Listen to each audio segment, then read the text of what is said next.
Hello guys, আমি আজকে slime বানাবো। সুন্দর স্লাইম বাড়িতে বসেই তোমরা স্লাইম বানাতে পারবে। একটু স্ম্যাশ করে নেব। কেলে আর পানি দিয়ে স্লাইম বানানো। একটু স্ম্যাশ করে নেব। তারপর আরেকটু কেলে নিলাম গোলাপি কালারে। তারপর জার করে বের করে ফেললাম। তারপরে একটু পানি নিলাম, পানিটা হালকা পরিমাণে নিয়ে তারপর দিয়ে তারপর আবার একটু ভালো করে মিশিয়ে নিতে হবে। জাদু করে আমি স্লাইম বানিয়ে দিয়েছি, তোমরা দেখো। এখন আমি ওটাকে আস্তে আস্তে তুলবো, না হলে আবার লেগে যাবে। দেখো আমি আস্তে আস্তে তুলতে আসি।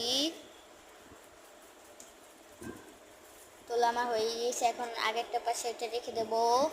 তারপর জাদু করে জাদু দিয়ে একটু স্প্রিঙ্কেল দিয়ে দিলাম।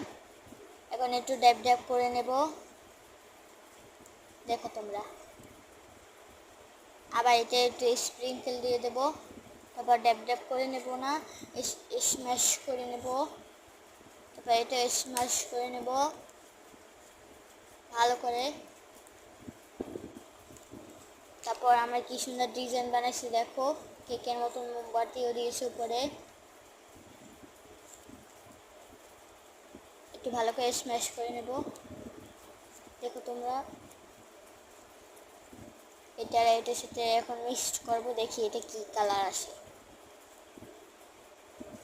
দেখেছো গাইস কি সুন্দর কালার এসেছে, দেখেছো তোমরা কি সুন্দর কালার এসেছে। ট্যাগ ট্যাগ করে নেব। দেখেছো আমি কি সুন্দর একটা ডিজাইন করেছি। সুন্দর সুন্দর ডিজাইন করা যায়, অনেক স্মুথি। দেখো এখন আমি মাখিয়ে নেব সুন্দর করে। দেখেছো কি সুন্দর ট্যাপ ট্যাপ করে মাখিয়ে নিচ্ছি আমি। স্ম্যাশ করে নেব, স্ম্যাশ। দেখেছো এখন আমি আরও একটা বানিয়ে নিয়েছি। এইটা একটু ড্যাপ ড্যাপ করে নেব। বাই বাই গাইস, 200কে লাইক করে দিও, টাটা, সাবস্ক্রাইব করে দিও।